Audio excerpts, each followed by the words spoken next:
Here's an image we all know well. It's an image which is in many ways a symbol of our times.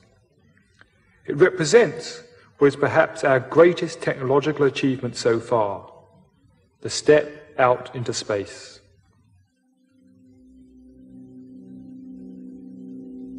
But the picture of our planet also has a far deeper significance.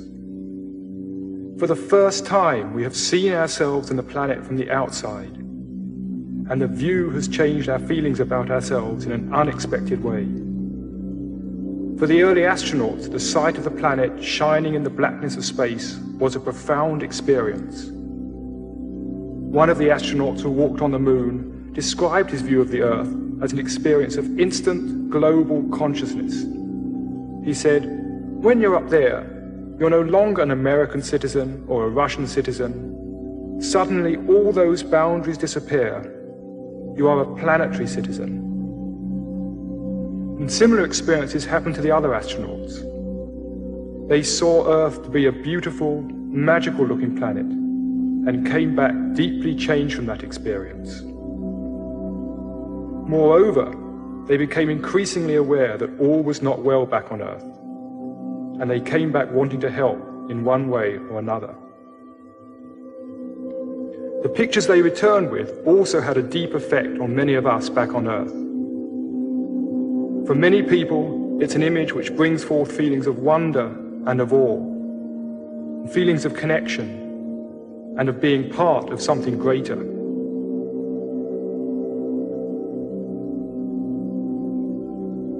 In some respects, the picture of our planet is a spiritual symbol of our times.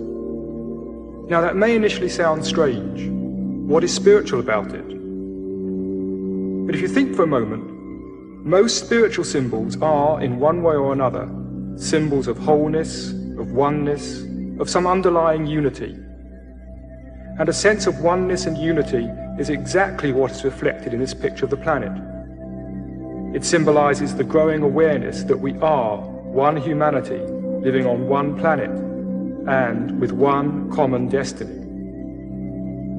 This is why the picture of the planet is so powerful, and why it has become such an important symbol for all of those who are concerned about the fate of humanity and creating a better world. And there was another awesome realization which struck some of the early astronauts.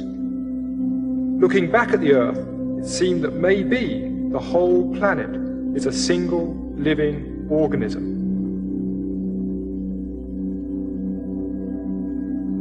Until we took the step out into space, we had only seen the planet from close up. Even when you're 10 miles up in a plane, you're still only seeing a very tiny part of it. In some respects, we could compare ourselves to fleas living on an elephant. Now, being scientific fleas, they've studied the skin, measured how deep it is, looked for the sweaty bits, found the hairy bits, and generally mapped out the elephant. Then, one day, one of these fleas takes a huge leap off, 50 feet away, and looking back at the elephant wonders, could this elephant actually be a living organism in its own right? We have been taking a similar huge leap back. From 100 miles to 1,000 miles, till eventually we see the planet as a single entity. And the question comes, could planet Earth be a single living organism? Now, this is not such a wild dream as you might suppose. A number of scientists are now beginning to take the idea quite seriously. Researchers in both England and America have been looking at some of the long-term changes which have happened to the planet. When, for example, you look at how the temperature of the planet has varied over the whole of its history, you find that it started off very hot, but then cooled rapidly until it reached the crucial range in which life could evolve. From then on, it seems to have remained steady. Now that's strange, because theoretically, it should sooner or later have started rising again, becoming far too hot for life to continue. But it didn't. It stayed constant. What seems to have happened is that the living organisms of the time released the right amounts of the right gases to keep the temperature of the atmosphere constant, at just the right level for life to continue evolving. Now that may sound an amazing coincidence, but it's no more amazing than the fact that our own bodies sweat when we are hot and shiver when we're cold, maintaining ourselves at a constant temperature.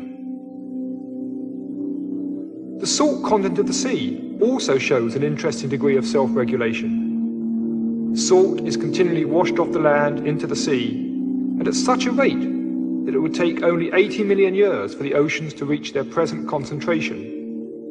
So theoretically, the oceans should by now become one huge Dead Sea. But they haven't. In fact, the salt content has remained remarkably steady. Somehow, small organisms in the sea have absorbed just the right amount of salt to keep it constant. These are just two of many examples which have led scientists to propose that all the living organisms on the planet together function as one huge self-regulating system, a theory known as the Gaia hypothesis, spelled G-A-I-A, after this lady, who is the Greek Earth Mother goddess, Gaia.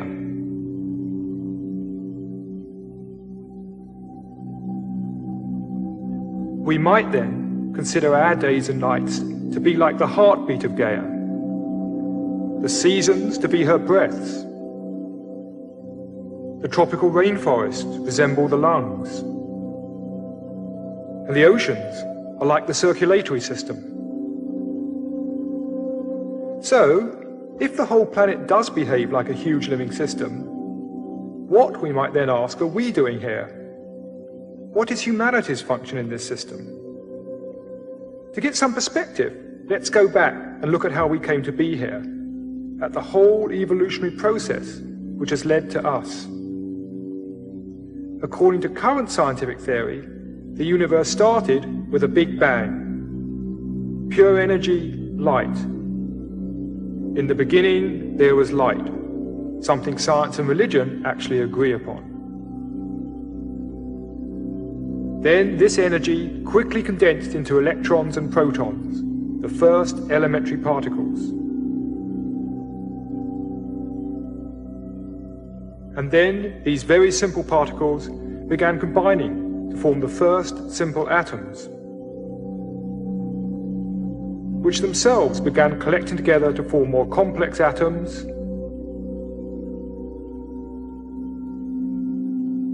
and more complex atoms, until the whole of chemistry had evolved. Next, these different atoms came together to form molecules, like this amino acid, one of the basic building blocks of life. These, over time, began stringing themselves together to form much more complex molecules, like DNA, containing millions of atoms. These molecules then grouped themselves to form the first simple living organisms, bacteria and algae.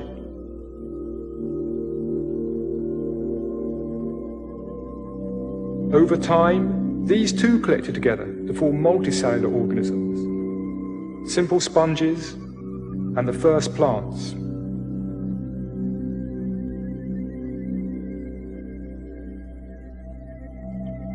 This process of progressive complexification and organization continued, leading eventually to the first fish. Now, fish represent a very significant stage in evolution.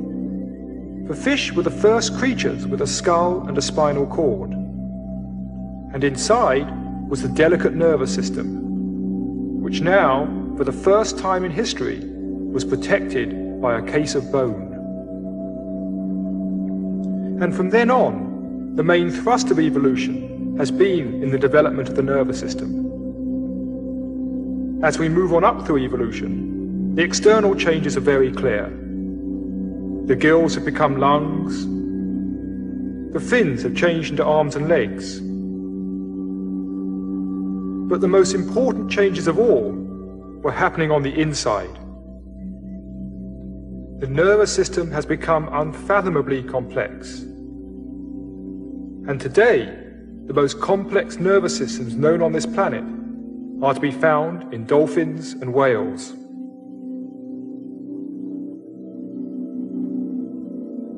The fact that they have more complex brains than our own suggests that they might be more intelligent than us. Though what they do with that increased capacity, we do not as yet really know. Leaving them aside for now, let us consider the second most complex nervous system on this planet, the human nervous system. One of the unique attributes of the human mind is our ability to study the world around and understand it. It is this which underlies our science, our technology, and the whole of human culture. We are, as we have seen, the product of this long evolutionary journey, through the evolution of matter and the stars, through the evolution of life and simple organisms, to the stage where now, with us, evolution has reached the crucial stage of complexity whereby it can look back on the universe. Whether we are studying a stone, a leaf, or looking out into the heavens, we are the universe's way of beginning to explore itself. We are a star's way of exploring the stars. And the same can be said of our inner reflections. When we turn our attention inwards and begin to explore our own minds and discover deeper levels within ourselves, we are the universe beginning to investigate its inner dimensions.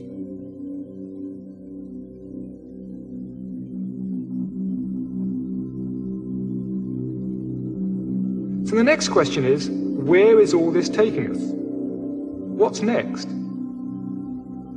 In the long term, over millions of years, we will probably see various physical changes, such as our brains growing even larger. But there are other evolutionary developments happening a lot more quickly. One of the dominant trends of evolution has been a progressive linking of smaller units into larger and larger units. This suggests that the next stage might involve human beings themselves linking together in some way. Indeed, this process has already begun. It's what we call civilization. The organization of the streets in this Danish village is very similar to the way the first multicellular organisms developed in the sea. This is Sun City, Arizona. The pattern here is similar to a growing fetus. And this tendency of people coming together into larger units is also happening at a much higher level. We can see it in the Union of the States in the USA and the USSR, and the coming together of the EEC in Europe. This is the natural drift of evolution, and its end result would seem to be the whole of humanity beginning to function as one single community. As well as this linking at a physical level, we are also beginning to link together at a deeper level. As a result of the information explosion, telecommunications, and the birth of computer networks, we are beginning to exchange information with each other wherever we may be. We are beginning to share our thinking. We are beginning to connect up mentally. We are beginning to link mind to mind. And as we begin to understand each other, an even deeper level of linking is occurring. A linking of soul to soul. We are beginning to appreciate our essential unity and oneness. So the next stage of evolution could be humanity beginning to link together, physically and mentally, beginning to work and function on many different levels as an integrated system.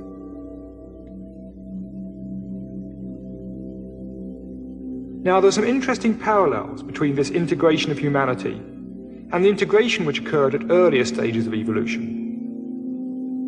If we go back and consider the emergence of life from matter, we find that the simplest bacteria contain several billion atoms. The figure shown here of 10 billion is only a very approximate figure. Whether it's 2 billion, 5 billion or 20 billion doesn't really matter. But it seems necessary to bring together approximately this number of atoms in order to create the complexity necessary for them to become a living system. Similarly, if we look at the next leap in evolution, the evolution of intelligent consciousness, we find it again takes several billion nerve cells linked together in the human brain to produce the reflective consciousness characteristic of humanity, though again the figure is not meant to be exact.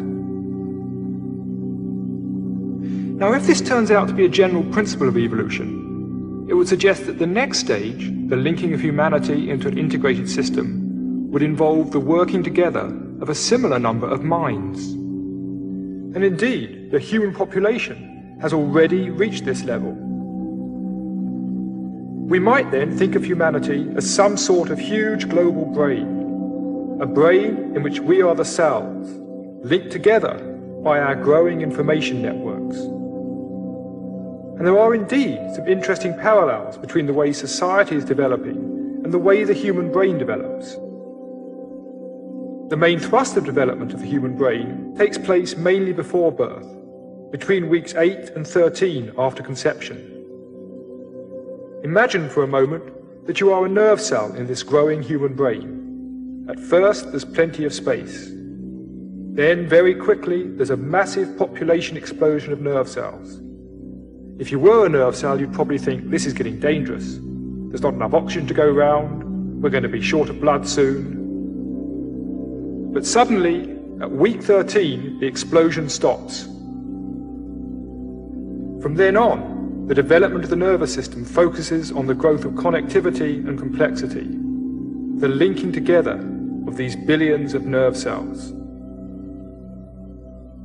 Today, we are seeing a similar process happening to humanity. We've had this massive population explosion, but it's now beginning to slow down. And we seem to be moving into the next phase, the linking of the billions of human cells in this planetary brain. Through postal systems, telephones, computer networks and satellites, we are increasing the connectivity and linkage of the billions of minds which together constitute humanity.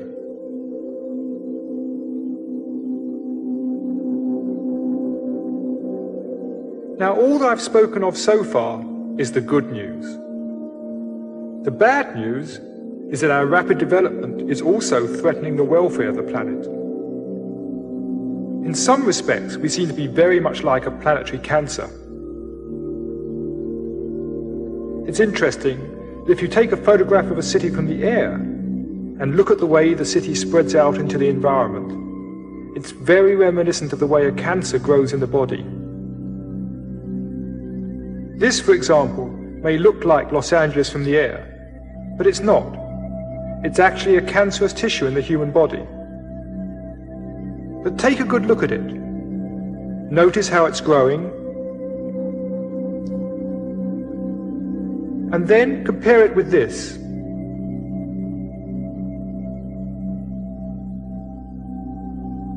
Now, the similarity is more than just in appearance.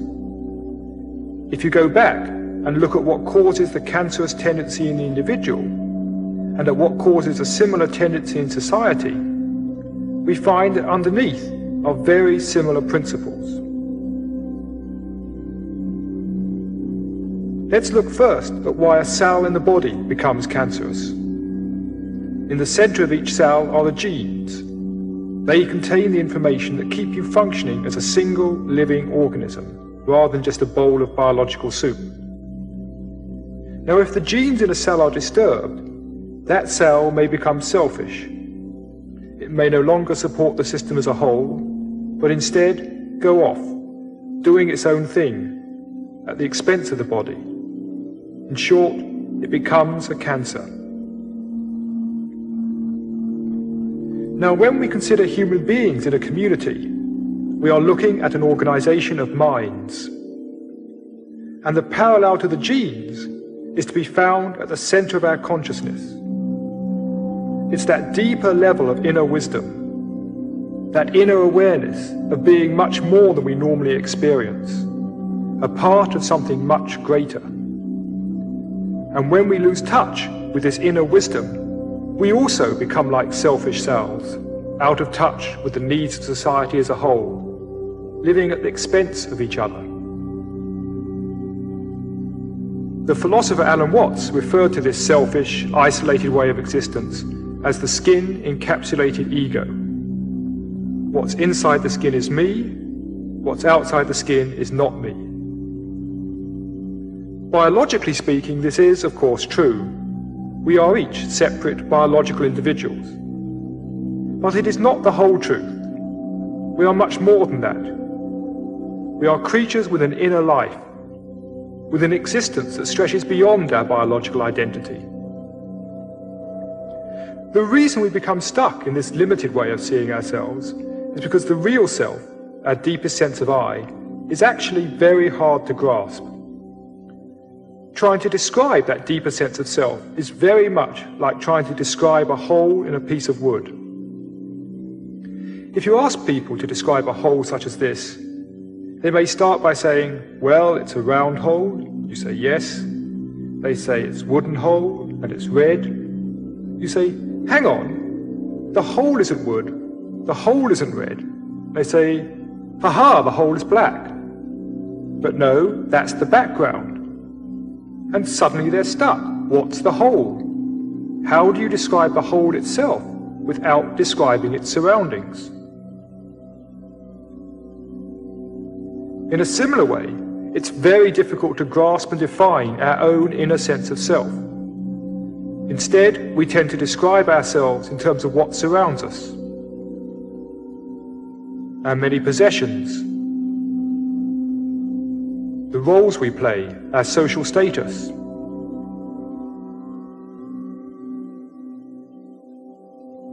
Our beliefs, both scientific and religious.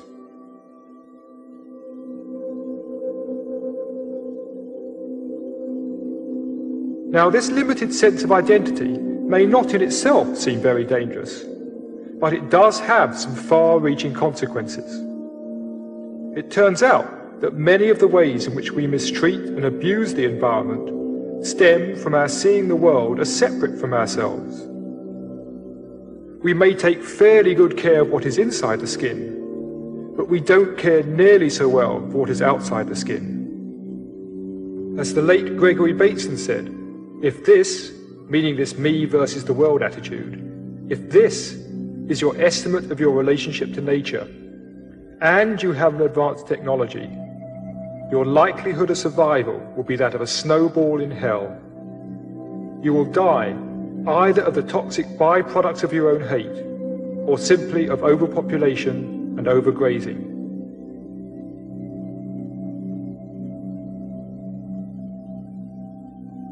And Bateson went on to say that if I am right, the whole of our thinking of what we are and what other people are has got to be restructured. The most important task today is to learn to think in a new way. I would actually go a step further and say the most important task is to be in a new way, to experience, to be conscious in a new way. We need to make the shift from this, the skin-encapsulated model of the self, to this, what some have referred to as leaky margins. The boundaries are still there, but they are much less solid. In addition, we now experience a greater oneness with the world outside. Such a shift of consciousness could play an important part in the next stage of our evolution. If we go back and look at the previous major steps in evolution, we can see that each stage became a platform for the next. Energy led to matter, matter led to life, and now life has led to consciousness. Thus, the spearhead of evolution is now the human mind.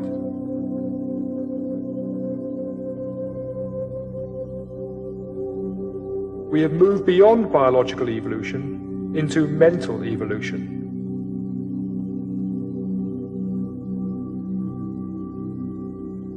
Thus, it is not changes in our bodies which will now determine the future, so much as changes in our thinking, changes in our perception, changes in our attitudes.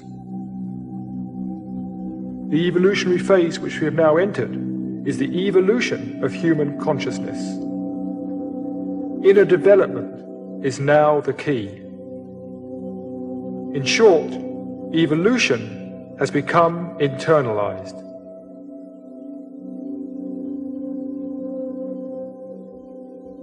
And these changes are happening much faster than we might at first suspect. Recent data shows that inner evolution may soon become very widespread in our society. If we look back at the past distribution of human employment in the West, we see that the major focus for centuries was agriculture. Most people were employed on the land. That continued up until 1900, when a new curve took over: industry. Industrial work became the dominant use of human time. We entered the industrial age.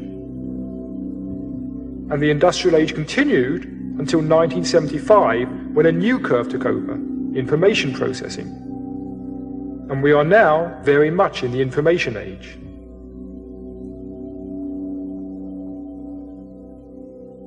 And we entered the information age much faster than anybody anticipated.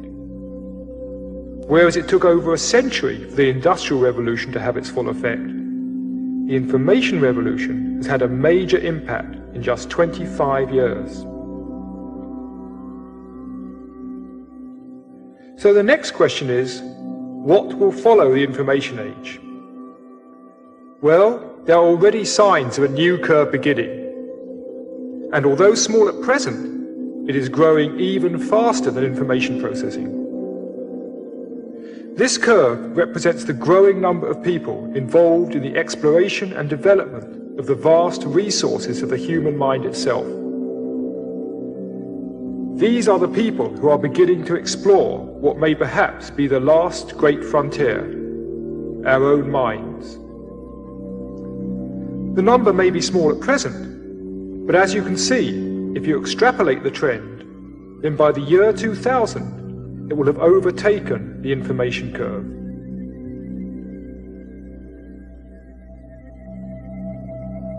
What we would then see is a very major shift in values, as more and more people discover a deeper sense of unity and purpose, and, letting go of their petty, selfish ways, beginning to function more in tune with humanity and the planet as a whole.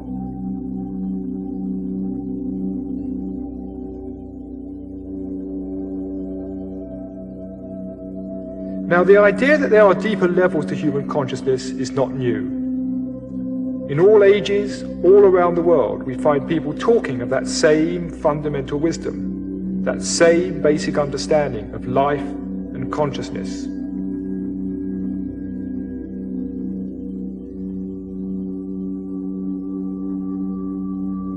Here I've symbolized these different people at different times by different colored dots.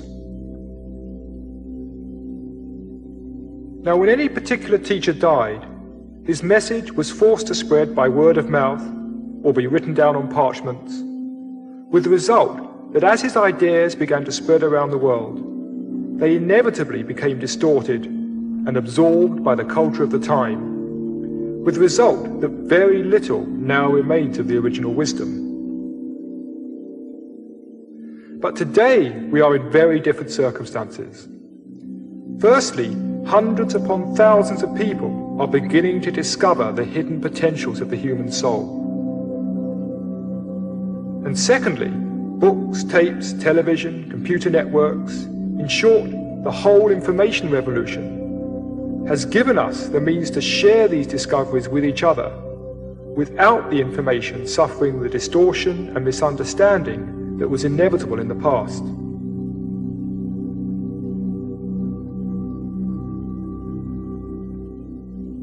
So now, as the wisdom begins to spread out across the planet, there is instead a positive feedback. The wisdom reinforces itself.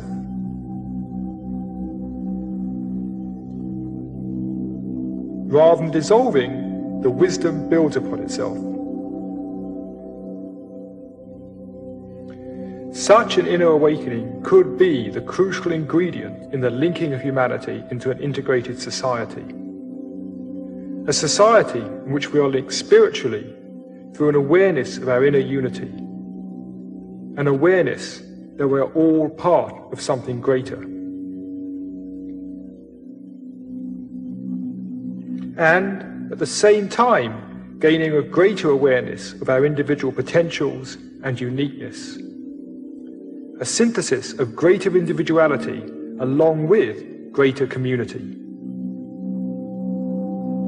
Such an inner development, if widespread, could be very valuable in helping humanity deal with the problems now facing it. We are clearly in a time of crisis, but most of us think of crisis as bad. But maybe we have something to learn from the Chinese on this. Their word for crisis, Wei Qi, means two things. The first symbol means danger, beware. But the other two symbols mean opportunity, an opportunity for something new to emerge. If we only see crisis as danger, as a threat to our accustomed ways, then we may spend all our energy resisting it. We need also to look at the opportunities inherent in the crisis. From an evolutionary perspective, crises are a sign that something has gone wrong. The patterns of the past are no longer working. Crises are thus a challenge, the challenge to adapt. They are the challenge to let go of the old ways of thinking and move on to a new way of seeing. Thus, humanity's current crisis may not, at its root, be an economic crisis or an environmental crisis. It may well be a crisis of consciousness, a crisis in how we see ourselves and the world around. Many of us have probably experienced at one time or another those moments when we feel at one with the world, a sense of inner peace, with no need to prove who we are. The question is, can we allow these precious moments to happen more often in our lives and in the lives of other people? In short, can we choose to explore and develop our greatest resource of all, our own minds, our inner selves? I'd like to finish with a poem from Christopher Fry's play, Asleep of Prisoners. The human heart can go the length of God. Dark and cold we may be, but this is no winter now. The frozen misery of centuries cracks, breaks, begins to move. The thunder is the thunder of the flows, the thaw, the flood, the upstart spring. Thank God our time is now, when wrong comes up to meet us everywhere, never to leave us till we take the greatest stride of soul man ever took. Affairs are now soul-size. The enterprise is exploration into God. But where are you making for? It takes so many thousand years to wake. But will you wake? For pity's sake.